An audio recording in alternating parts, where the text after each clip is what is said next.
നമ്മുടെ പുതിയ എപ്പിസോഡിലേക്ക് ഏവർക്കും സ്വാഗതം. ഇന്ന് നമ്മൾ കാണാൻ പോകുന്നത് +1 ഇംഗ്ലീഷിന്റെ 3rd ചാപ്റ്റർ ആണ്. നമ്മൾ 2nd ചാപ്റ്റർ ഓൾറെഡി ചെയ്തതാണ്. അപ്പം അത് നമ്മൾ നേരത്തെ ചെയ്തതുകൊണ്ട് അതിന്റെ ലിങ്ക് നമ്മളിവിടെ കൊടുത്തിട്ടുണ്ട്. അപ്പോൾ കാണാത്ത കുട്ടികളെല്ലാം തന്നെ അത് വീഡിയോ ഒന്ന് കാണുക. അപ്പം നമ്മുടെ 3rd ചാപ്റ്റർ എന്ന് പറയുന്നത് കിറ്റി ഗ്രേയിൽ എഴുതിയ വളരെ പ്രശസ്തനായ സ്റ്റീഫൻ ഹോക്കിൻസിന്റെ ഒരു അദ്ദേഹത്തിന്റെ ജീവചരിത്രം എന്ന് പറയാൻ പറ്റത്തില്ല, ഒരു ചെറിയൊരു കാലഘട്ടം. അതാണ് അദ്ദേഹത്തിന്റെ ജീവിതത്തിലെ പ്രധാനപ്പെട്ട കാലഘട്ടത്തിലെ കുറച്ച് ഇൻസിഡൻസ് ആണ് നമുക്ക് ഈ ഒരു quest for A theory of everything എന്ന് പറയുന്ന ചാപ്റ്ററിൽ തന്നിട്ടുള്ളത്. നമ്മളുടെ ജീവിതത്തിൽ എന്തെല്ലാം പ്രശ്നങ്ങളുണ്ടെങ്കിലും അതിനെല്ലാം ഓവർകം ചെയ്ത് നമ്മളുടെ ചുറ്റുപാടുകൾ എന്തൊക്കെയാണെങ്കിലും നമ്മളുടെ പരിമിതികൾ എന്തൊക്കെയാണെങ്കിൽ പോലും അതിനെല്ലാം ഓവർകം ചെയ്യാൻ പറ്റും എന്ന് പറയുന്ന കുറേ ചാപ്റ്റേഴ്സ് ആണ് നമ്മളുടെ ഫസ്റ്റ് യൂണിറ്റിലുള്ളത്. അപ്പോൾ അതിന് വളരെയധികം നമ്മൾക്ക് ഇമ്പോർട്ടൻ്റ് ആയിട്ടുള്ളൊരു ചാപ്റ്ററും വ്യക്തിയുമാണ് സ്റ്റീഫൻ ഹോക്കിൻസ് എന്ന് പറയുന്ന ഈ ശാസ്ത്രജ്ഞൻ. അപ്പോൾ നമുക്ക് അദ്ദേഹത്തിൻ്റെ കഥയല്ല ജീവിതം തന്നെ നമുക്കൊന്ന് കാണാം. അപ്പോൾ ആദ്യമായിട്ട് വീഡിയോ കാണുന്ന എല്ലാ കൂട്ടുകാരും ചാനൽ ഒന്ന് സബ്സ്ക്രൈബ് ചെയ്യുക, തൊട്ടടുത്തുള്ള ബെൽ ഐക്കൺ ഒന്ന് അടിച്ചു പൊട്ടിക്കുക. വീഡിയോ ഇഷ്ടപ്പെട്ടാൽ മാത്രം ലൈക്ക് ചെയ്യുക, ഷെയർ ചെയ്യുക, ഇഷ്ടപ്പെട്ടില്ലെങ്കിൽ ഡിസ്ലൈക്ക് ചെയ്യുക. പിന്നെ വീഡിയോയെക്കുറിച്ചുള്ള സംശയങ്ങളും നിർദ്ദേശങ്ങളും എല്ലാം തന്നെ നമ്മുടെ കമൻറ്റ് ബോക്സിൽ കമൻറ്റ്സ് ആയിട്ട് ഇടുക. വീഡിയോ ഫേസ്ബുക്കിൽ കൂടെ കാണുകയാണെങ്കിൽ പേജ് ഒന്ന് ലൈക്ക് ചെയ്യുക, ഫോളോ ചെയ്യുക. അപ്പോൾ നമുക്ക് quest for A theory of everything ഒന്ന് ഡീറ്റെയിൽ ആയിട്ട് തന്നെ കാണാം. In the Cockcroft lecture room on April 29, 1980, scientists and university dignitaries gathered in steep tiers of seats facing a 2-story wall of chalkboard and slide screen. The occasion was the inaugural lecture by a new Lucasian professor of mathematics, the 38-year-old mathematician and physicist Stephen Hawking. നമ്മുടെ chapter തുടങ്ങുമ്പം April 29, 1980 ഒരു Cockcroft lecture റൂമാണ് നമ്മളെ കാണിക്കുന്നത്. അപ്പം അവിടെ എന്താണെന്ന് വെച്ചാൽ ഒരു പ്രൊഫസറിന് വേണ്ടിയിട്ട്, ഒരു ലുക്കേസിയൻ പ്രൊഫസറിന് വേണ്ടിയിട്ട് ആൾക്കാരെല്ലാം തന്നെ വെയിറ്റ് ചെയ്തിരിക്കുകയാണ്. ലുക്കേസിയൻ എന്ന് പറയുന്നത് നമ്മുടെ കേംബ്രിഡ്ജ് യൂണിവേഴ്സിറ്റി കൊടുക്കുന്ന ഒരു പദവിയാണ്, മാത്തമാറ്റിക്സ് പ്രൊഫസേഴ്സിന് കൊടുക്കുന്ന ഒരു പദവിയാണ്. അപ്പം ആ ആളുടെ പേരാണ് നമ്മുടെ സ്റ്റീഫൻ ഹോക്കിൻസ്. അപ്പോൾ എല്ലാ ആൾക്കാരും വെയിറ്റ് ചെയ്തിരിക്കുകയാണ്. നമുക്കവിടെ ഒരു ബോർഡ് കാണാം. അപ്പം എന്തൊക്കെയോ അദ്ദേഹം ഒരു ഇനാഗ്രൽ ലെക്ചർ, ഒരു കുറേ സെഷൻസ് ഉള്ള, അപ്പോൾ അതിൻ്റെ ഇനാഗ്രൽ ലെക്ചർ നടത്താനായിട്ടാണ് അദ്ദേഹം ഇവിടെ എത്തുന്നത്. അപ്പം നമുക്ക് അടുത്ത പാരഗ്രാഫ് കാണാം. The title of the lecture was a question: Is the end in sight for theoretical physics?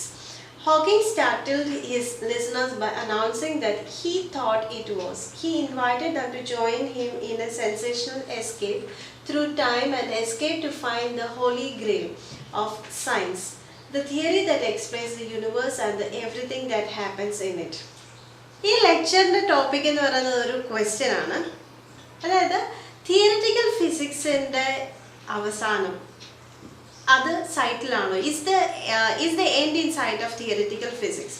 അപ്പം അദ്ദേഹം ആദ്യം തന്നെ പറഞ്ഞു അദ്ദേഹം അതിന് അനുകൂലിക്കുന്നു എന്ന് പറഞ്ഞിട്ടാണ് തുടങ്ങുന്നത്. അപ്പോൾ തന്നെ അവിടെ ഇരിക്കുന്ന കാണികളെല്ലാം തന്നെ അത്ഭുതപ്പെടുക, ഇതെന്താ ഇദ്ദേഹം ഇങ്ങനെ പറയുന്നത്. അപ്പം അദ്ദേഹം പറയാണ്, നമുക്ക് എല്ലാവർക്കും കൂടെ ഒരുമിച്ച് ഇതിനെക്കുറിച്ച് ചിന്തിക്കാം. അപ്പം ഇവിടെ ഹോളി ഗ്രെയിൽ എന്ന് പറയുന്നൊരു വാക്കുണ്ടല്ലേ. ഹോളി ഗ്രെയിൽ എന്ന് പറഞ്ഞാൽ എന്താണെന്നറിയോ, നമ്മുടെ യേശു ക്രിസ്തു ക്രൂശിക്കപ്പെട്ട സമയത്ത് അദ്ദേഹത്തിൻ്റെ ദേഹത്ത് നിന്ന് രക്തമൊഴുക്കിയിരുന്നു. ആ രക്തത്തെ കളക്ട് ചെയ്യാനായിട്ട് വെച്ചിരുന്ന ഒരു പാത്രമാണ് ഹോളി ഗ്രെയിൽ എന്ന് പറയുന്നത്. അപ്പോൾ ഇവിടെ അതല്ല പറയുന്നത്, ഈ സെർച്ച്, ട്രൂത്തിനോടുള്ള സെർച്ച് ചെയ്യുക എന്നുള്ളതാണ് ഇവിടെ നമ്മൾ ഉദ്ദേശിച്ചിരിക്കുന്നത്. അപ്പം ആ രണ്ട് മീനിങ് ഉള്ളതുകൊണ്ടാണ് അവിടെ ഒരു ചെറിയൊരു ആസ്ട്രിക്ക് കൊടുത്തിട്ടുള്ളത്. അപ്പോൾ നമുക്ക് അടുത്ത പാരഗ്രാഫ് നോക്കാം. Stephen Hawking sat silently in a wheelchair while one of his students read his lecture to the assembled company. Judged by appearance alone, Hawking didn't seem a promising choice to lead any adventure. Stephen ഹോക്കിങ്ങിൻ്റെ അദ്ദേഹത്തിൻ്റെ physical condition കണ്ടിട്ട് ഒരു വലിയൊരു adventure അല്ലെങ്കിൽ വലിയൊരു കാര്യം കണ്ടുപിടിക്കാൻ കഴിവുള്ള വ്യക്തിയാണെന്ന് തോന്നുന്നില്ല. കാരണം അദ്ദേഹത്തിന് വായിക്കാൻ പോലും സാധിക്കാത്തൊരവസ്ഥയിലാണ് ഇപ്പോൾ ഇരിക്കുന്നത്. അദ്ദേഹത്തിൻ്റെ ഫിസിക്കൽ കണ്ടീഷൻ അങ്ങനെയാണ്. അതുകൊണ്ട് തന്നെ അദ്ദേഹത്തിൻ്റെ ഒരു സ്റ്റുഡൻ്റാണ് അദ്ദേഹത്തിൻ്റെ നോട്ട്സ് എല്ലാം വായിച്ച് അദ്ദേഹത്തിൻ്റെ ആ ലെക്ചറിലുള്ള കാര്യങ്ങളെല്ലാം തന്നെ എക്സ്പ്ലെയിൻ ചെയ്യാനായിട്ട് തുടങ്ങുന്നത്. Stephen William Hawking was born on 8 January 1942 in Oxford, England. It was exactly 300 years after the death of Galileo, the father of modern science. 1942 January 8 ഇദ്ദേഹം ഇംഗ്ലണ്ടിൽ ജനിക്കുന്നത്, സ്റ്റീഫൻ ഹോക്കിങ്സ്. അത് ഏകദേശം 300 വർഷങ്ങൾക്ക് ശേഷം ഗലീലിയോ എന്ന് പറയുന്ന പ്രശസ്തനായ മോഡേൺ സയൻസിൻ്റെ ഫാദർ എന്ന് പറയാൻ തന്നെ സാധിക്കുന്ന ഗലീലിയോയുടെ ജനനത്തിന് 300 വർഷങ്ങൾക്ക് ശേഷമാണ് നമ്മുടെ സ്റ്റീഫൻ ഹോക്കിങ്സ് ജനിക്കുന്നത്. അപ്പം ഇവരെ രണ്ടിൻ്റെയും ജീവിതവും ജീവചരിത്രങ്ങളും എല്ലാം തന്നെ നോക്കുമ്പോൾ കുറേയൊക്കെ സാമ്യങ്ങൾ നമുക്ക് കാണാനായിട്ട് സാധിക്കുന്നതുമായിരിക്കും. Frank Isabel Hawking, Stephen's parents were not wealthy, but they believed in the value of education. So they planned for Stephen to go to Westminster, a famous public school in the heart of London. Unfortunately, Stephen was ill at the time of the scholarship examination for Westminster. Therefore, he attended the local St. Albans school. Stephen ഹോക്കിങ്സിൻ്റെ parents വലിയ കാശുകാരൊന്നും അല്ലെങ്കിൽ പോലും അവർക്ക് education വളരെ important ആയിരുന്നു. അവരുടെ കുട്ടികളെല്ലാം തന്നെ വളരെ എഡ്യൂക്കേറ്റഡ് ആയിരിക്കണമെന്ന് നിർബന്ധം ഉണ്ടായിരുന്നു. അങ്ങനെ ഇവന് സ്കൂളിൽ ചേരാൻ നേരമായപ്പോഴത്തേക്കിനും വെസ്റ്റ്മിനിസ്റ്ററിൽ ഒരു വലിയ സ്കൂൾ ഉണ്ടായിരുന്നു. അപ്പോൾ ആ സ്കൂളിലേക്ക് അഡ്മിഷൻ എടുക്കാനായിട്ട് ഒരു പരീക്ഷ ഉണ്ടായിരുന്നു. പക്ഷേ ആ പരീക്ഷയുടെ സമയത്തായപ്പോഴത്തേനും ഇവന് അസുഖം വന്നു. അതുകൊണ്ട് തന്നെ ആ പരീക്ഷ എഴുതാൻ സാധിക്കാത്തതുകൊണ്ട് അവൻ്റെ വേറെ സ്കൂളിൽ, അൽബാൻ സ്കൂളിൽ ജോയിൻ ചെയ്യേണ്ടതായിട്ട് ആവശ്യം വന്നു. By the time he was 8, he was thinking seriously about becoming a scientist. Frank Hawking encouraged his son to follow him into medicine, but Stephen found biology too imprecise. He wanted a subject in which he could look for exact answers and get to the root of things.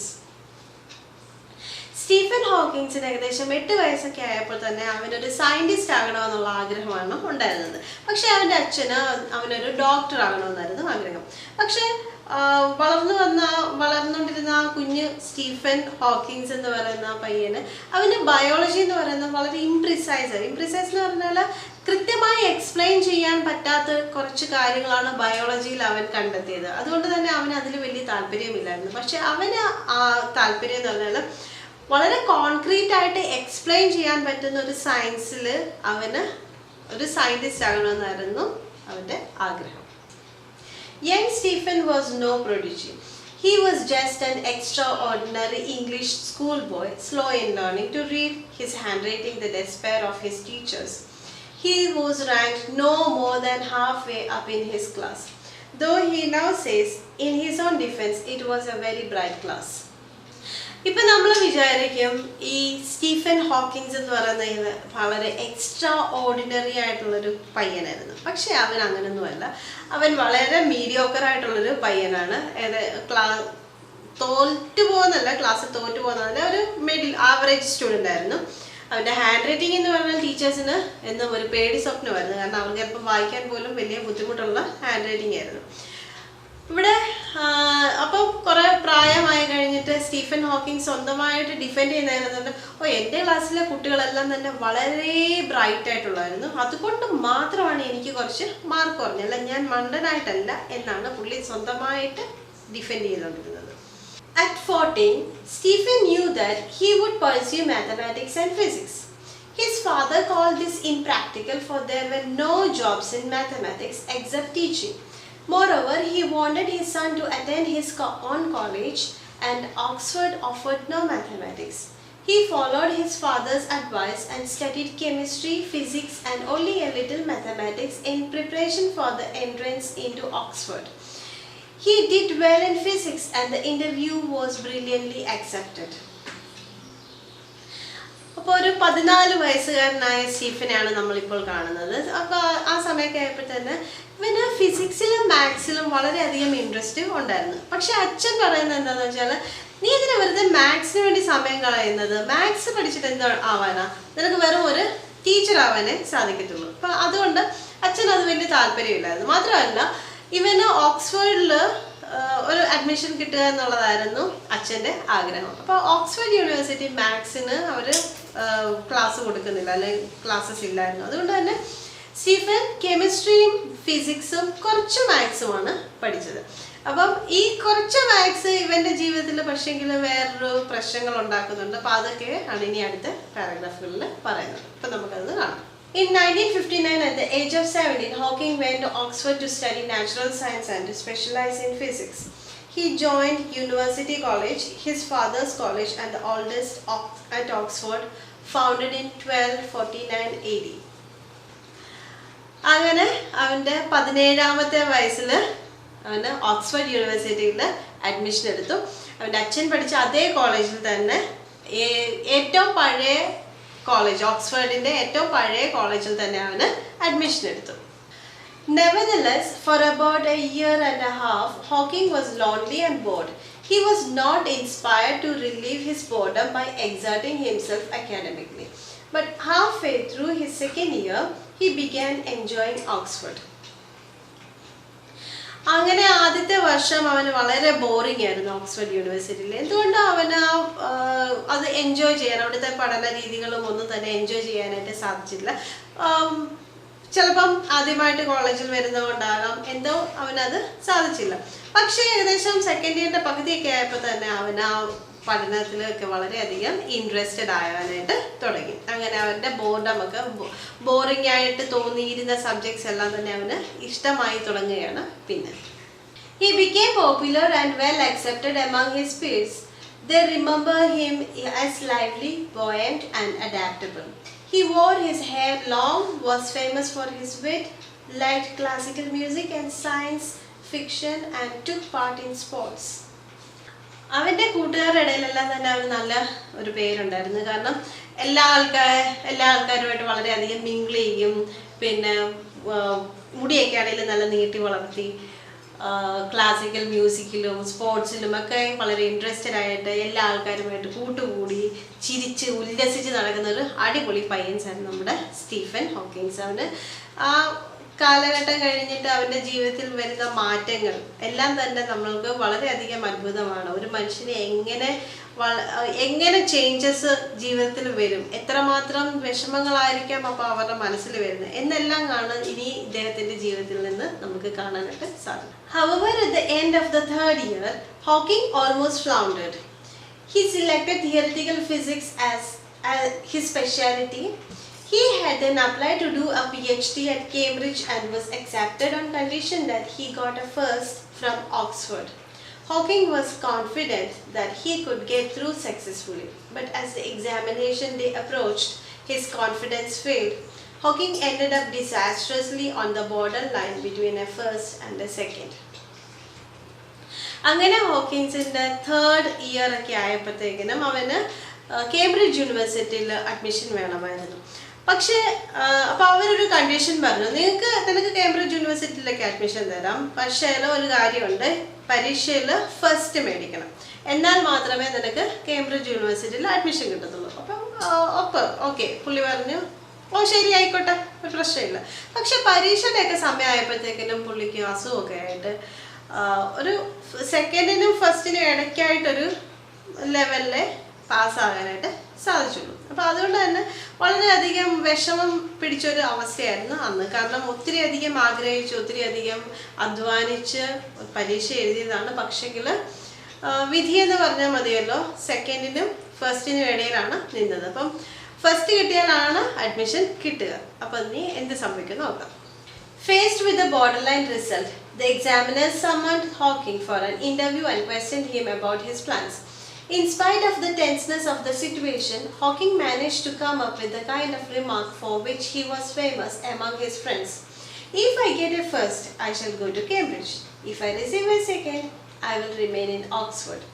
So I expect that you will give me a first. He got his first and he went to Cambridge. അങ്ങനെ ഹോക്കിങ്സിന് first കിട്ടിയില്ല. അപ്പം അങ്ങനെ ശരിക്കും സെക്കൻഡും അല്ല, രണ്ടിൻ്റെ കൂടെ middle പോർഷനിലാണ് വന്നത്. അതുകൊണ്ട് തന്നെ എക്സാമിനേഴ്സിന് ഒരു ഇൻ്റർവ്യൂവിന് വേണ്ടിയിട്ട് അവനെ വിളിച്ചു. അപ്പം എന്താ ചെയ്യുക, നിന്റെ പ്ലാൻസ് എന്തൊക്കെയാ എന്ന് അവർ ചോദിച്ചപ്പോൾ അദ്ദേഹം പറഞ്ഞു, എനിക്കിപ്പോൾ ഒരു ഫസ്റ്റ് കിട്ടുവാണെങ്കിൽ ഞാൻ കേംബ്രിഡ്ജിൽ പോകും, സെക്കൻഡ് ആണെങ്കിൽ ഞാനിവിടെ ഓക്സ്ഫോർഡിൽ തന്നെ നിൽക്കും. അപ്പോൾ എനിക്കൊരു ഫസ്റ്റ് തരുന്നതല്ലേ നല്ലത്, ഞാൻ അവിടെ പോയി പഠിച്ചോട്ടെ എന്ന് അദ്ദേഹം പറഞ്ഞു. അപ്പം ഇത് ഇദ്ദേഹത്തിൻ്റെ ഫ്രണ്ട്സിൻ്റെ ഇടയിലെല്ലാം തന്നെ വളരെയധികം ചർച്ചാ വിഷയമായിട്ടുള്ള കുറേ ഇദ്ദേഹത്തിൻ്റെ ഒരു ക്യാരക്ടറാണ്. അതായത് അദ്ദേഹത്തിൻ്റെ ആഗ്രഹം അദ്ദേഹം തുറന്നു പറയും, അല്ലാതെ മനസ്സിൽ വെച്ചുകൊണ്ടിരിക്കുന്നില്ല, തുറന്നു പറയുകയാണ് ചെയ്യുന്നത്. അദ്ദേഹത്തിന് എന്താണോ ആഗ്രഹം അത് പറയുകയാണ് ചെയ്യുന്നത്. അങ്ങനെ എന്തായാലും കൊള്ളാം, അദ്ദേഹത്തിൻ്റെ ആഗ്രഹം തുറന്നു പറയുകയും എക്സാമിനേഴ്സിന് ഇദ്ദേഹത്തിനുള്ള കഴിവ് ഉറപ്പുള്ളത് കൊണ്ട് മാത്രം ഫസ്റ്റ് കൊടുക്കുകയും അങ്ങനെ കേംബ്രിഡ്ജിൽ അഡ്മിഷൻ ലഭിക്കുകയും ചെയ്തു. His first year at Cambridge was worse than that at Oxford. His slipshod mathematical background caught up with him, and he found general relativity extremely tough. Another far more disastrous problem arose then. During his third year at Oxford, Hawking started getting clumsy. He had fallen once or twice for no apparent reason. The following autumn at Cambridge, he had trouble tying his shoes, and sometimes he had difficulty talking. Oxford യൂണിവേഴ്സിറ്റിയിൽ ഇദ്ദേഹം face ചെയ്ത അതേപോലെ problems തന്നെ കേംബ്രിഡ്ജിൽ വന്നപ്പോഴും വന്നു. കാരണം ആദ്യ വർഷം ഇദ്ദേഹത്തിന് വളരെയധികം ബുദ്ധിമുട്ടുണ്ടായി. സ്കൂൾ കാലഘട്ടങ്ങളിൽ മാത്സ് ഒഴിവാക്കിയത് കൊണ്ടോ അല്ലെങ്കിൽ അതിനത് ഇമ്പോർട്ടൻസ് കൊടുക്കാത്തത് കൊണ്ടോ അതിൻ്റെ ഒരു ആഫ്റ്റർ ഇഫക്റ്റ് അദ്ദേഹം ഫേസ് ചെയ്തത് ശരിക്കും കേംബ്രിഡ്ജ് യൂണിവേഴ്സിറ്റിയിൽ വന്നപ്പോഴാണ്. അപ്പം റിലേറ്റിവിറ്റി തിയറി ഒക്കെ തന്നെ പഠിക്കാനായിട്ട് വളരെയധികം ബുദ്ധിമുട്ട് അദ്ദേഹം ഫേസ് ചെയ്തു. ആ ഒരു പ്രശ്നങ്ങളുടെ ഇടയിലും ഇദ്ദേഹത്തിന് വേറെ കുറച്ച് പ്രശ്നങ്ങളോട് വന്നു. കാരണം എന്താണെന്ന് വെച്ചാൽ ഇടയ്ക്കിടയ്ക്ക് മറിഞ്ഞ് വീഴുകയും ചെയ്തു. 2 or 3 പ്രാവശ്യം വീഴുകയും ചെയ്തു. മാത്രമല്ല അദ്ദേഹം വർത്തമാനം പറയുമ്പോൾ അദ്ദേഹത്തിൻ്റെ സംസാരം ക്ലിയർ ആകാത്ത ഒരവസ്ഥയിലേക്കും വന്നു. അപ്പം എന്താണെന്നൊരു ഐഡിയയുമില്ല. എന്തായാലും ഇനി അത് എന്താണെന്ന് കണ്ടുപിടിച്ച് മതിയാകത്തുള്ളൂ. Shortly after his 21st birthday in 1963, Hawking contracted a rare disease, amyotrophic lateral sclerosis, for which there was no known cure. It caused a gradual disintegration of the nerve cells in the spinal cord and the brain. At first, he went into a deep depression. He did not know what he ought to do or what his future would be like. അങ്ങനെ ഇദ്ദേഹത്തിൻ്റെ 21st ബർത്ത്ഡേയിൽ ആ ഒരു കാലഘട്ടത്തിൽ അദ്ദേഹത്തിന് ഒരു വലിയ അസുഖമുണ്ടെന്ന് മനസ്സിലാക്കിയാണ്.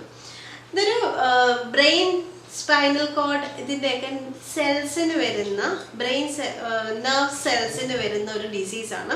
വളരെ കുറച്ച് പേർക്ക് മാത്രം വരുന്ന ഒരു ഡിസീസാണ്. അതുകൊണ്ട് തന്നെ അതിന് ക്യൂർ ഇല്ല. ഇതുവരെ സയൻറ്റിഫിക്കലി അതിനൊരു മരുന്ന് കണ്ടുപിടിച്ചിട്ടില്ല. അപ്പോൾ എന്ത് ചെയ്യണമെന്നറിയാൻ മേലാത്തൊരവസ്ഥയിലേക്ക് നമ്മുടെ ഈ 21 വയസ്സുകാരൻ, സാധാരണ ഒരു മനുഷ്യൻ്റെ ഏറ്റവും പ്രധാനപ്പെട്ട ഒരു കാലഘട്ടമാണ് 21 വയസ്സെന്ന് പറയുന്നത്. ഏതൊരു വ്യക്തിയാണെങ്കിലും അവരുടെ മുന്നോട്ടുള്ള ജീവിതത്തിൻ്റെ ഏറ്റവും പ്രധാനപ്പെട്ട ഒരു ജംഗ്ഷനാണ് ഈ 21ാമത്തെ വയസ്സിൽ. ആ സമയത്താണ് അദ്ദേഹത്തിന് വലിയൊരു അസുഖമുണ്ടെന്ന സത്യം മനസ്സിലാകുന്നത്. ആ ഒരു സത്യം മനസ്സിലാക്കിയതോട് തന്നെ എന്ത് ചെയ്യണം ഇനി, എൻ്റെ ജീവിതം ഇത്രയ്ക്ക് ഉള്ളോ, എനിക്കിനി ഒന്നും ചെയ്യാനാകത്തില്ലേ, അദ്ദേഹത്തിന് ഒത്തിരി അധികം സ്വപ്നങ്ങളുണ്ട്, കഴിവുകളുണ്ട്, എല്ലാം ഉണ്ട്. പക്ഷെ എന്ത് ചെയ്യാൻ പറ്റും തനിക്കിനി എന്നുള്ള ചോദ്യചിഹ്നമായിട്ട് നിൽക്കുകയാണ്. ഡോക്ടർമാർക്കും ഒരു പൂർണ്ണമായ അല്ലെങ്കിൽ ഗൈഡൻസ് കൊടുക്കാനായിട്ട് പറ്റാത്തൊരവസ്ഥ. കാരണം അതിനൊരു ക്യൂർ ഇല്ല. അപ്പോൾ ആ ഒരു സിറ്റുവേഷനിലാണ് നമ്മുടെ സ്റ്റീഫൻ ഹോക്കിൻസ് എന്നുള്ളത്. My dreams at that time were rather confused, he admitted. Before my condition was diagnosed, I had been very bored with life. There did not seem to be anything worth doing, but shortly after I came out of hospital, I dreamt that I was going to be executed. I suddenly realized that there were a lot of worthwhile things to do if I were deprived.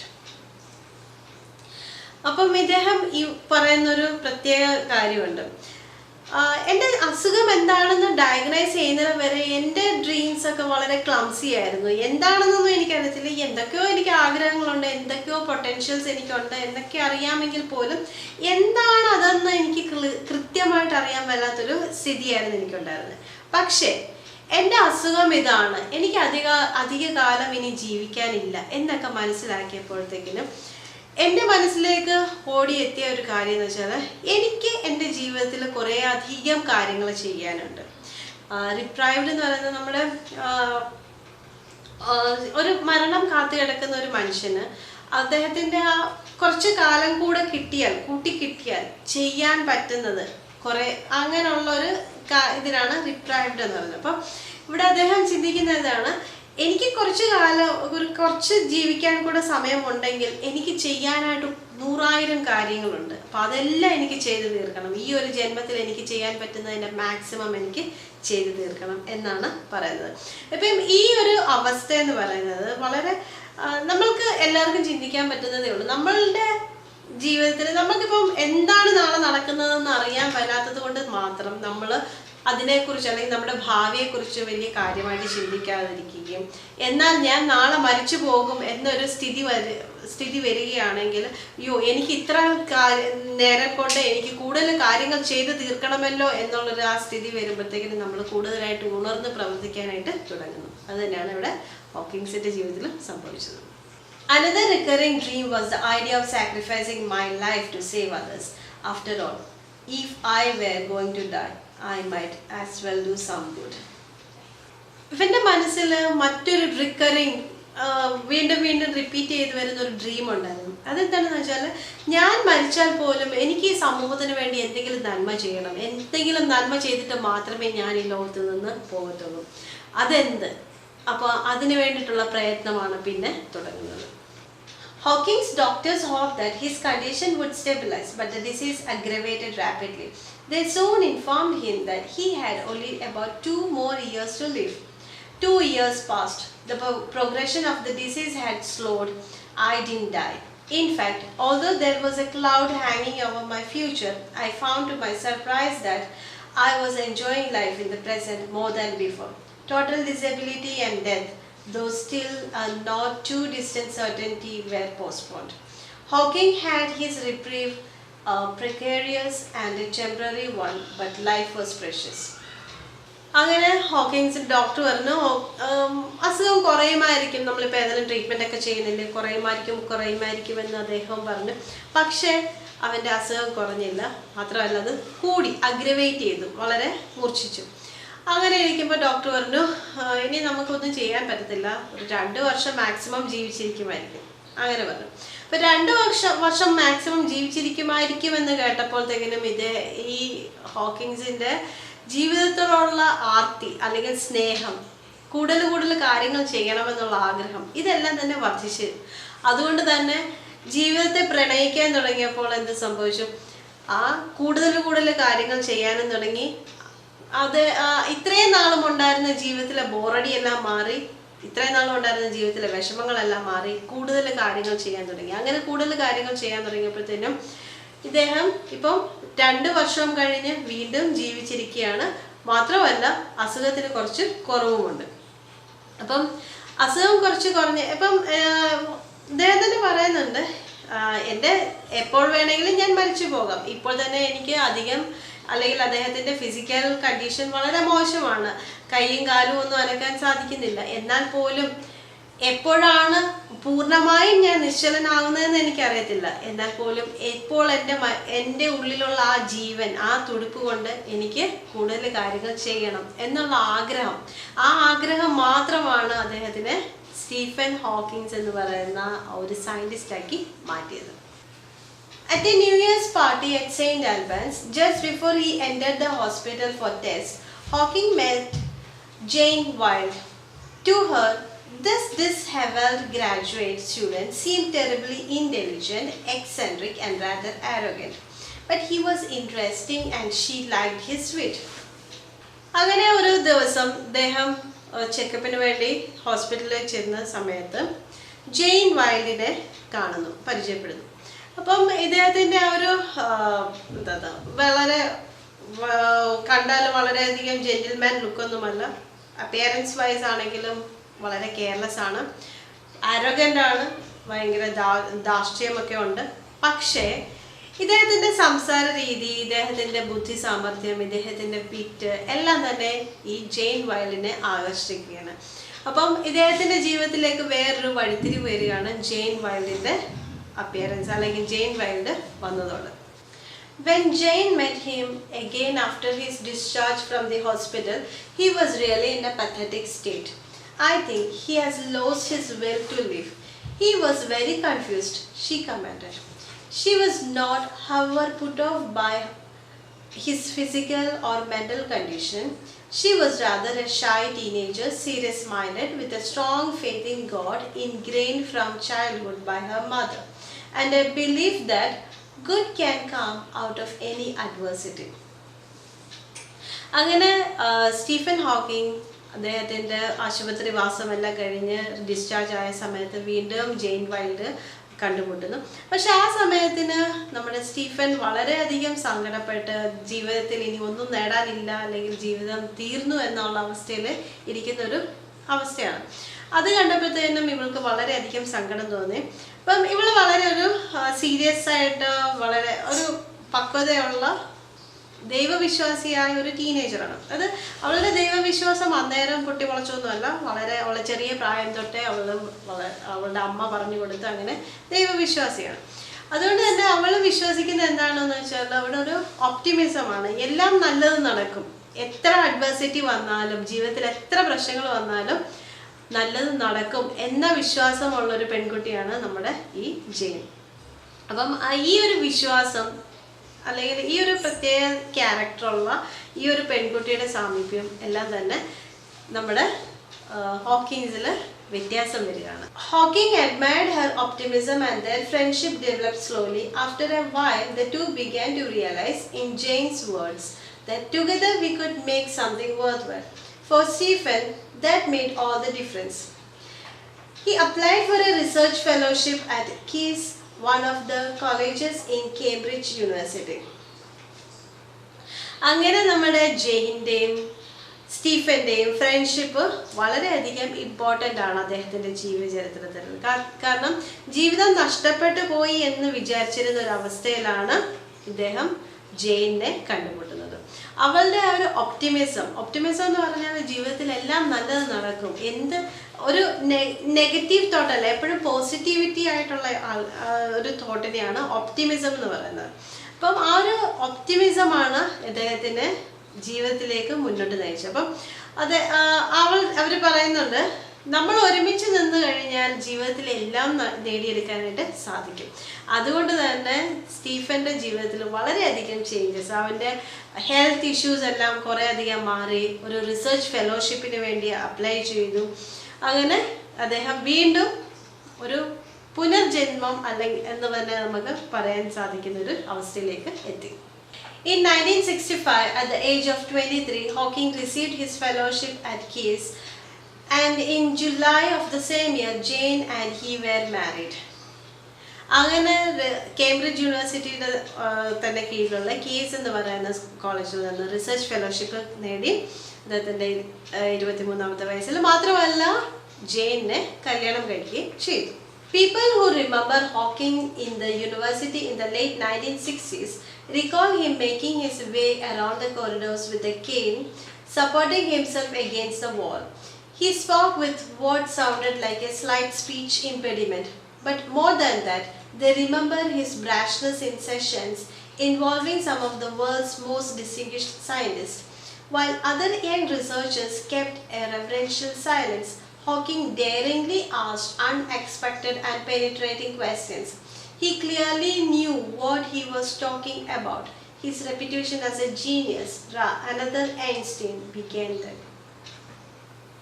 അങ്ങനെ late 1960s നമ്മളുടെ Cambridge യൂണിവേഴ്സിറ്റിയിൽ കുറേ അധികം ആൾക്കാരെല്ലാം തന്നെ ഈ സ്റ്റീഫനെ കുറിച്ച് ഓർക്കുന്നുണ്ട്. അതായത് ഒരു വടിയൊക്കെ കുത്തിപ്പിടിച്ച് കെയിൻ കുത്തിപ്പിടിച്ച് കുറച്ച് സംസാരിക്കുന്നതിലൊരു കുറച്ച് ബുദ്ധിമുട്ടൊക്കെയുള്ള ഒരു വ്യക്തി.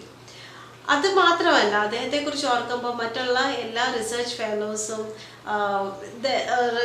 റിസർച്ച് സ്കോളേഴ്സും എല്ലാം തന്നെ ഓർക്കുന്ന മറ്റൊരു പ്രധാനപ്പെട്ട കാര്യമെന്ന് പറഞ്ഞാൽ സയൻറ്റിസ്റ്റ് സെഷൻസിലെല്ലാം തന്നെ വലിയ വലിയ സയൻറ്റിസ്റ്റുകളെ വളരെ ബ്രാഷായിട്ട് വളരെ എന്താണ് നമ്മളവർക്ക് വളരെയധികം റെസ്പെക്റ്റ് ഒന്നും കൊടുക്കാതെ വലിയ ചോദ്യങ്ങൾ ചോദിക്കുന്ന, വളരെ ഇൻ്റലിജൻ്റ് ആയിട്ട് ചോദ്യങ്ങൾ ചോദിക്കുന്ന ഒരു ജീനിയസ് ആയിരുന്നു നമ്മുടെ സ്റ്റീഫൻ. അപ്പം സാധാരണ ചെറിയ ചെറിയ സയൻറ്റിസ്റ്റുകളെല്ലാം വലിയ വലിയ സയൻറ്റിസ്റ്റുകളെ കാണുമ്പോൾ അവർ പറയുന്നത് എല്ലാം കേട്ട് ഓ ശരി എന്ന് പറഞ്ഞിരിക്കുന്ന, വളരെ ബഹുമാനത്തോടെ ഇരിക്കുമ്പോൾ നമ്മുടെ സ്റ്റീഫൻ അവന് അങ്ങനെയല്ല. അത് ചോദ്യം ചെയ്യേണ്ടടുത്ത് ചോദ്യം ചെയ്യുക തന്നെ ചെയ്യും. വളരെ ഇൻ്റലിജൻ്റ് ആയിട്ടുള്ള ചോദ്യങ്ങളാണ് അദ്ദേഹത്തിൻ്റെ മനസ്സിൽ നിന്ന് വന്നുകൊണ്ടിരുന്നത്. അപ്പം അവിടെ അദ്ദേഹത്തിൻ്റെ ആ ഒരു ഐൻസ്റ്റീൻ എന്ന് പറയുന്ന ആ മഹത് വ്യക്തിയെ ഒരു റീക്രിയേഷനായിട്ട് തന്നെ ചിന്തിക്കാൻ പറ്റുന്ന ഒരു സിറ്റുവേഷനിലേക്കാണ് നമ്മുടെ സ്റ്റീഫൻ എന്ന് പറയുന്ന ഈ ഒരു സയൻറ്റിസ്റ്റും ഇപ്പോൾ വന്നിരിക്കുന്നത്. അങ്ങനെയാണ് ഇവർ തമ്മിലുള്ളൊരു താരതമ്യം അന്ന് തൊട്ടാണ് ലോക ജനതകൾ കാണാനായിട്ട് അല്ലെങ്കിൽ ശ്രദ്ധിക്കാനായിട്ട് തുടങ്ങിയത്. In 1980, a practical need for funds launched him into a new enterprise that was to have a far-reaching impact on the Hawkins and others all over the world. He thought of writing a book about the universe, about the most interesting questions that had made him want to study cosmology and quantum theory. Where did the universe come from? Is the universe infinite, or does it have any boundaries? Will it come to an end? If so, how? Is there a complete theory of the universe and everything in it? Is there a beginning of time? Could time run back? The book begins by rewinding the great theories of the cosmos from Newton to Einstein. He wrote the book to make science understandable to non-scientists. അങ്ങനെ 1980 ആയപ്പോഴത്തേക്കിനും അദ്ദേഹത്തിന് സാമ്പത്തികമായി കുറേയധികം പ്രതിസന്ധികൾ വരികയും പൈസ collect ചെയ്യാൻ വേണ്ടിയിട്ട് അല്ലെങ്കിൽ കുറച്ച് സാമ്പത്തിക സ്ഥിതി മെച്ചപ്പെടുത്താൻ വേണ്ടിയിട്ട് അദ്ദേഹം ഒരു ബുക്ക് എഴുതാം എന്ന് തീരുമാനിച്ചു. അങ്ങനെ കോസ്മോളജിയെക്കുറിച്ചും ഈ ലോക ന്യൂട്ടൺ തൊട്ട് ഐൻസ്റ്റൈൻ വരെയുള്ള സയൻസിനെ കുറിച്ച് എല്ലാം തന്നെ അദ്ദേഹം എഴുതാനായിട്ട് തുടങ്ങി. ഈ ലോകം എന്താണ്, അല്ലെങ്കിൽ എങ്ങനെ തുടങ്ങി, എങ്ങനെ ഈ ട്രാൻസ്ഫോർമേഷൻസ് വന്നു, ഈ ലോകത്തുള്ള എല്ലാ ജീവജാലങ്ങളും എങ്ങനെ ഉണ്ടായി, ഉത്ഭവം എങ്ങനെ എന്നൊക്കെ ഉള്ളതിനെ കുറിച്ചെല്ലാം തന്നെ ഒരു ചിന്തയാണ് ഈ ബുക്കുകളിൽ കാണുന്നത്. അപ്പം അത് വളരെ വലിയ സയൻറ്റിഫിക് വാക്കുകൾ ഉപയോഗിച്ചല്ല പറഞ്ഞിരിക്കുന്നത്. കാരണം കോമൺ മെന്നിന്, സാധാരണക്കാർക്ക് മനസ്സിലാവുന്ന രീതിയിലാണ് അദ്ദേഹം ആ ബുക്കുകളിൽ ഈ സയൻസിനെ, വലിയ വലിയ സയൻസിനെ അവതരിപ്പിച്ചിരിക്കുന്നത്. അപ്പോൾ അതുകൊണ്ട് തന്നെ അദ്ദേഹത്തിൻ്റെ ആ ഒരു ഫിനാൻഷ്യൽ ക്രൈസിസ് നേരിടാൻ വേണ്ടിയിട്ട് മാത്രമാണ് അദ്ദേഹത്തിൻ്റെ ആ തോട്ട്സ്, അദ്ദേഹത്തിൻ്റെ എത്ര നാളത്തെ പ്രയത്നഫലം എല്ലാം തന്നെ ബുക്കുകളിലാക്കാനായിട്ട് തീരുമാനിച്ചത്. He completed the first draft in 1984. While the revision process was going on, he made a trip to Switzerland. Then he was down with pneumonia and was left on a life support system. Doctors gave a choice as to whether a tracheotomy operation which would remove his windpipe should be conducted or not. It might save his life, but afterwards he would never again be able to speak or make a vocal sound. With grave misgivings, Jane consented. അങ്ങനെ 1984 ആയപ്പോഴത്തേക്കിന് തന്നെ first draft എല്ലാം complete ചെയ്തു. Revision process എല്ലാം നടന്നുകൊണ്ടിരിക്കുകയാണ്. ആ സമയത്ത് അദ്ദേഹം സ്വിറ്റ്സർലൻഡിലേക്ക് ഒരു യാത്ര പോയി. പക്ഷെ ആ യാത്ര അദ്ദേഹത്തിൻ്റെ ജീവിതത്തിൽ വലിയൊരു ടേണിംഗ് പോയിൻ്റായി മാറുകയാണ്. അവിടെ വെച്ച് അദ്ദേഹത്തിന് ന്യൂമോണിയ പിടിപ്പെടുകയും ജീവൻ നിലനിർത്തണമെന്നുണ്ടെങ്കിൽ ട്രാക്കറ്റമി ഓപ്പറേഷൻ ചെയ്യണം. ട്രാക്കറ്റമി ഓപ്പറേഷൻ എന്ന് പറഞ്ഞാൽ തൊണ്ടക്കുഴിയിലുള്ളൊരു ഓപ്പറേഷനാണ്. അപ്പം ഡയറക്റ്റ് ആയിട്ട് വിൻഡ് പൈപ്പുമായിട്ട് ഈ ട്രക്കിയ കണക്ട് ചെയ്യുന്നൊരു ഓപ്പറേഷനാണ്. അതിനുശേഷം വായിൽ കൂടെയോ മൂക്കിൽ കൂടെയോ ശ്വാസം ചെയ്യാൻ സാധിക്കത്തില്ല. ഡയറക്റ്റ് ഈ ഒരു രീതിയിലാണ് പിന്നെ ശ്വാസം ചെയ്യാൻ സാധിക്കുന്നത്. അപ്പം ഡോക്ടർ പറഞ്ഞു, നിങ്ങൾ ഈ ഒരു ഓപ്പറേഷൻ ചെയ്ത് കഴിഞ്ഞാൽ ഇദ്ദേഹത്തിന് സംസാരിക്കാൻ പിന്നെ സാധിക്കത്തില്ല. പക്ഷേ ആ ഓപ്പറേഷൻ ചെയ്തില്ലെങ്കിൽ ഇദ്ദേഹം മരണപ്പെടും. അപ്പം ജെയിനിന് വേറെ നിവൃത്തിയില്ലാതെ ഈ ഓപ്പറേഷൻ ചെയ്യാനായിട്ട് സമ്മതപത്രം കൊടുക്കുകയാണ് ചെയ്യുന്നത്. സമ്മതം കൊടുത്തു. The future looked very bleak, Jane remarked. Hawking could no longer breathe through his mouth and nose, but only through a permanent opening made in his throat. After many weeks of intensive care, he went home to join Jane and his 3 children. He was still too weak and ill to continue his research. Walt Waltz, a computer expert in California, sent him a program he had developed called the equalizer, which allowed Hawking to select words from the screen. He thought he would be unable to finish his book. അതെ, ഇപ്പം ഈ ഒരു ഓപ്പറേഷന് ശേഷം ജെയിൻ തന്നെ പറയുന്നത് ഇനി എന്ത് ചെയ്യും, എന്താണ് ഇനി സംഭവിക്കാൻ പോകുന്നത്, ഒന്നും ഒരു എത്തിപ്പിടിയില്ലാത്തൊരു അവസ്ഥയിലേക്ക് എത്തി. കാരണം ഇപ്പോൾ ഇനി സംസാരിക്കാൻ സാധിക്കത്തില്ല. ഇത്രയും നാളും അദ്ദേഹം പറയുമ്പോൾ മറ്റൊരാളെ എഴുതിയെടുത്ത് അങ്ങനെയാണ് ഈ ആദ്യത്തെ പ്രിന്റ് അല്ലെങ്കിൽ ആദ്യത്തെ ആ ബുക്കിന്റെ പബ്ലിഷിംഗ് നടന്നത്. പക്ഷെ ഇനി എന്ത് സംഭവിക്കുമെന്ന് അറിയാൻ മേലാത്തൊരവസ്ഥയിലേക്ക് വന്നിരിക്കുകയാണ്. അപ്പോൾ അങ്ങനെ ഇരിക്കുമ്പം അദ്ദേഹം എന്തായാലും ഹോസ്പിറ്റലിൽ നിന്ന് ഡിസ്ചാർജ് ചെയ്ത് വീട്ടിൽ 3 പിള്ളേരുണ്ട്. അപ്പം പിള്ളേരും ഭാര്യയും എല്ലാം അടങ്ങുന്ന ഒരു കുടുംബമാണ്. അദ്ദേഹം വീട്ടിലേക്ക് പോയി. അങ്ങനെ ഇരിക്കുമ്പോൾ എന്തായാലും അദ്ദേഹത്തിൻ്റെ ഭാഗ്യത്തിൽ ഒരു വോൾട്ട് എന്ന് പറയുന്നൊരു വ്യക്തി അദ്ദേഹം ഒരു ഇക്വലൈസർ മെഷീൻ കണ്ടുപിടിക്കുകയും ആ ഇക്വലൈസർ മെഷീൻ ഇദ്ദേഹത്തിന് നൽകുകയും ചെയ്യുകയാണ്. അപ്പം ഈ ഇക്വലൈസർ മെഷീനിൽ കൂടി ഇദ്ദേഹത്തിൻ്റെ ജീവിതത്തിൽ വീണ്ടും ഒരു ടേണിംഗ് പോയിന്റ് വരികയാണ്. അദ്ദേഹത്തിൻ്റെ ചിന്തകളെ, അദ്ദേഹത്തിൻ്റെ ആഗ്രഹങ്ങളെ, അദ്ദേഹത്തിൻ്റെ ആ ഒരു സയൻറ്റിസ്റ്റ് എന്ന് പറയുന്ന അദ്ദേഹം ഒരു പുറം ലോകം അറിയണമെന്നുണ്ടെങ്കിൽ അദ്ദേഹത്തിൻ്റെ മനസ്സിലുള്ള കാര്യങ്ങളെല്ലാം തന്നെ പുറത്തേക്ക് വരണം. അപ്പോൾ ആ ഒരു ഇതിന് വേണ്ടിയിട്ടൊരു ചാനലായി മാറുകയാണ് ഈ equaliser machine. With the support of his student Brian White, A Brief History of Time was published in 1988. September 2005 saw the release of an abridged version of the original book. This version was updated to address the new issues that had arisen due to further scientific developments. Brian വിറ്റ് എന്ന് പറയുന്ന അദ്ദേഹത്തിൻ്റെ സ്റ്റുഡൻറ്റിൻ്റെ ഹെൽപ്പോട് കൂടി അദ്ദേഹത്തിൻ്റെ book publish ചെയ്തു. ആ ഒരു book publish ചെയ്യുക എന്ന് പറയുന്നത് അദ്ദേഹത്തിൻ്റെ ഒരു ജീവിത അഭിലാഷമായി മാറിയിരിക്കുകയാണ്. കാരണം അദ്ദേഹത്തിൻ്റെ അത്രയും നാളത്തെ കണ്ടുപിടുത്തങ്ങളെല്ലാം തന്നെയാണ് ആ ബുക്കുകളിൽ വന്നിരിക്കുന്നത്. പിന്നെ ഒരു റിവൈസ്ഡ് വേർഷനിൽ വരുമ്പോഴത്തേതിനെ കുറിച്ച് അദ്ദേഹം ചിന്തിച്ചു. അപ്പം കുറച്ചും കൂടെ സയൻറ്റിഫിക് ഡെവലപ്മെൻറ്റ്സ് എല്ലാം വന്നതുകൊണ്ട് അപ്പം അതും കൂടെ കഴിഞ്ഞിട്ട് അല്ലെങ്കിൽ അതിനെ കൂടെ അനലൈസ് ചെയ്തിട്ട് റിവൈസ്ഡ് വേർഷനിലെ കുറിച്ച് അദ്ദേഹം ചിന്തിക്കുകയും തുടങ്ങി. One will encounter a multitude of paradoxes in the book. In science and with people, things are often not what they seem, and pieces that ought to fit together refuse to do so. You'll learn that beginnings may be endings. Cruel circumstances can lead to happiness, although fame and success may not. Two great scientific theories taken together seem to give us nonsense. Empty space is in empty, black holes are in black, and a man whose appearance inspires shock and pity takes us laughing to where the boundaries of time and space ought to be but are not. ഈ ഒരു book എന്ന് പറയുന്നത് ഒരു scientific fiction അല്ല, science ആണ്, pure science. പക്ഷേ ഇത് വായിക്കുന്ന ഒരു കോമൺ മാൻ തോന്നുന്നത് ഇതെന്താണ്, ഒരു കാര്യം പറഞ്ഞ് തൊട്ടടുത്ത് തന്നെ അടുത്ത തിയറി പറയുന്നത് ജസ്റ്റ് ഓപ്പോസിറ്റ് ആയിരിക്കും. അപ്പം വളരെയധികം കൺഫ്യൂസിങ് ആണ്. ഒരു മനുഷ്യനെ പോലെ തന്നെയാണ് സയൻസ് എന്നാണ് ഇവിടെ പറഞ്ഞിരിക്കുന്നത്.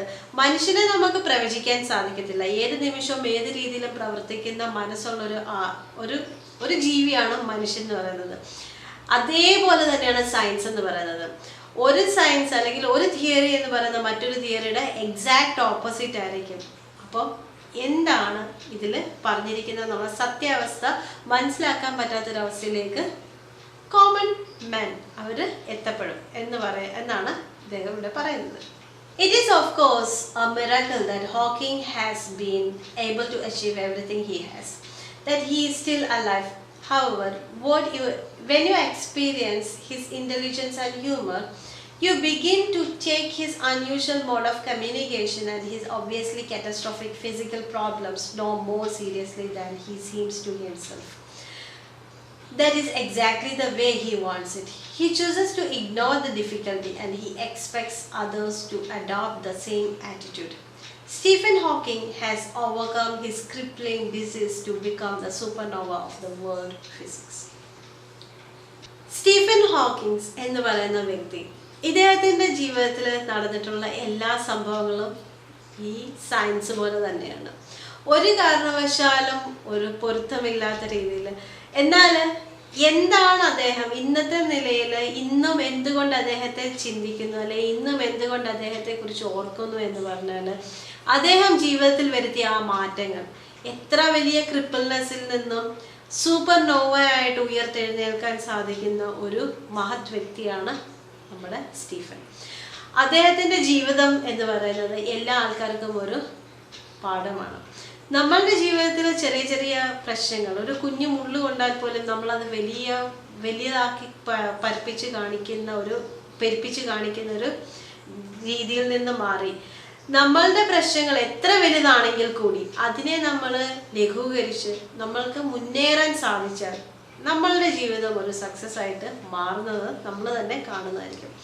അദ്ദേഹത്തിൻ്റെ തന്നെ ജീവിതത്തിൽ നിന്ന് പറഞ്ഞിട്ടുണ്ട്, അല്ലെങ്കിൽ വളരെയധികം ബോറിംഗ് ആയിട്ട് ഇങ്ങനെ എന്തെങ്കിലും ആവട്ടെ എന്ന രീതിയിൽ ജീവിച്ചിരുന്ന ഒരു കാലം അദ്ദേഹത്തിൻ്റെ ജീവിതത്തിലുണ്ട്. പക്ഷേ ഇനി അധികം നാളില്ല, തനിക്ക് ജീവിക്കാനായിട്ട് അധികം നാളില്ല എന്ന് മനസ്സിലാക്കിയ ഒരു അവസരത്തിലാണ് ആ ജീവിതത്തിൽ മാറ്റങ്ങൾ സംഭവിക്കാൻ തുടങ്ങിയത്. അപ്പം നമ്മൾക്ക് അങ്ങനെ ഒരു അവസ്ഥ വരണമെന്നല്ല ഇവിടെ പറയുന്നത്. പക്ഷേ നമ്മളുടെ ജീവിതം കൊണ്ട് ലോകത്തിന് എന്തെങ്കിലും നന്മ കൊടുക്കണം എന്ന് നമ്മൾ എന്ന് ആഗ്രഹിക്കുന്നു അന്ന് നമ്മളുടെ ജീവിതത്തിലെ വ്യത്യാസം കാണാനായിട്ട് സാധിക്കുന്നതാണ്. അപ്പോൾ ഇത്രയും കാര്യങ്ങളാണ് ഈ ഒരു സ്റ്റീഫൻ ഹോക്കിങ്സ് എന്ന് പറയുന്ന ഈ വ്യക്തിയെക്കുറിച്ച്, അല്ലെങ്കിൽ ഈ ഒരു ജീനിയസിനെ കുറിച്ച്, ഈ മഹത് വ്യക്തിയെക്കുറിച്ച് നമ്മൾക്ക് ഇവിടെ പഠിക്കാനായിട്ട് വന്നത്. അപ്പോൾ നമ്മൾ പുതിയൊരു എപ്പിസോഡുമായിട്ട് വേഗം തന്നെ വരുന്നതായിരിക്കും. ഇതുവരെ ചാനൽ സബ്സ്ക്രൈബ് ചെയ്തിട്ടില്ല, ചാനൽ ഒന്ന് സബ്സ്ക്രൈബ് ചെയ്യുക, തൊട്ടടുത്തുള്ള ബെല്ലൈക്കൺ ഒന്ന് ഇനേബിൾ ചെയ്യുക. വീഡിയോ ഇഷ്ടപ്പെട്ടാൽ ഒന്ന് ലൈക്ക് ചെയ്യുക, ഷെയർ ചെയ്യുക, ഇഷ്ടപ്പെട്ടില്ലെങ്കിൽ ഡിസ്ലൈക്ക് ചെയ്യുക. നിങ്ങളുടെ സംശയങ്ങളും നിർദ്ദേശങ്ങളും എല്ലാം തന്നെ നമ്മുടെ കമൻറ്റ് ബോക്സിൽ കമൻറ്റ്സ് ഇടുക. അപ്പം ബൈ.